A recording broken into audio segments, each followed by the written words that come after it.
Bonjour à tous. Aujourd'hui, on se retrouve pour parler finances et biodiversité. Quel est le lien entre ces deux termes? C'est ce que nous allons voir dans cette vidéo. La première définition de la biodiversité a vu le jour en 1992 lors du sommet de la Terre de Rio de Janeiro.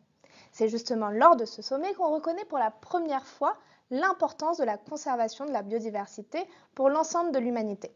Mais alors, qu'est-ce que c'est la biodiversité? Pour faire simple, la biodiversité, c'est l'ensemble des êtres vivants et des écosystèmes dans lesquels ils vivent. C'est aussi les interactions entre les espèces entre elles-mêmes et avec leur milieu. Nous vivons actuellement une érosion de masse de la biodiversité. L'indice planète vivante développé par le WWF montre une diminution moyenne de 68% de l'abondance relative des populations d'animaux sauvages depuis 1970.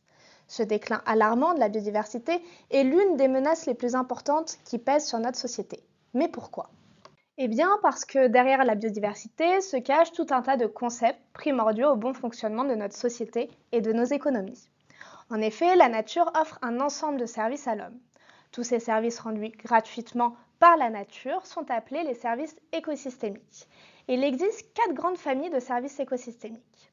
On retrouve les services d'approvisionnement, les services de régulation, les services culturels et les services supports. Les médicaments, les denrées alimentaires ou les matières premières comme le bois sont des exemples de services d'approvisionnement. C'est finalement ce qui fait référence aux services à l'origine de produits finis que l'on peut extraire directement des écosystèmes. Les écosystèmes, à travers les biens et les services que les personnes et leur organisation en retirent, sont donc au fondement du bien-être humain et de la création de valeur dans nos économies. Donc, pour mieux comprendre la dépendance de notre économie à la biodiversité, jetons un œil sur ce schéma.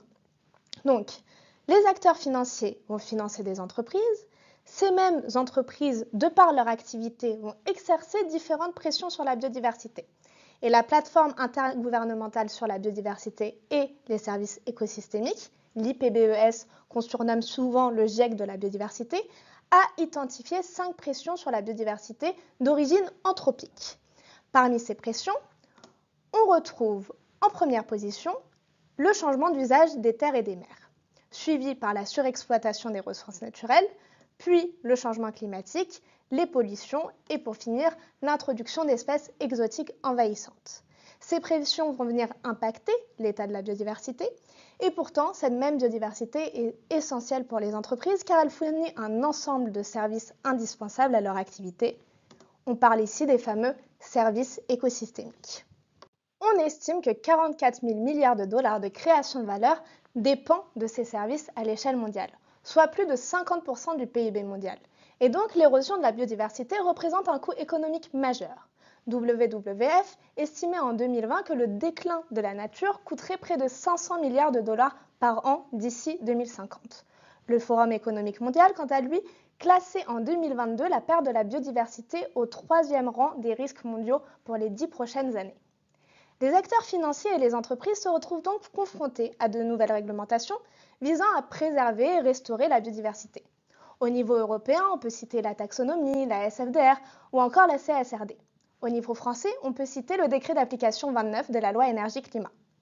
Cependant, l'absence d'un indicateur unique à l'instar d'une empreinte carbone pour le climat complique la prise en compte de la biodiversité pour les acteurs financiers et les entreprises.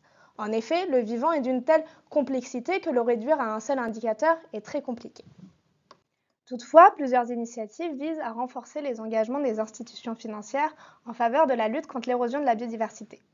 On peut citer les accords de Kunming-Montréal adoptés lors de la COP15 pour la biodiversité. Ces accords sont très importants car ils permettent de fixer un cadre homogène d'action, non seulement pour les États, mais aussi pour les acteurs économiques et financiers. Parmi les objectifs phares, on retrouve la protection de 30% des terres et des mers, une hausse des financements, notamment des financements nord-sud, ou encore un objectif sur la réduction des pesticides.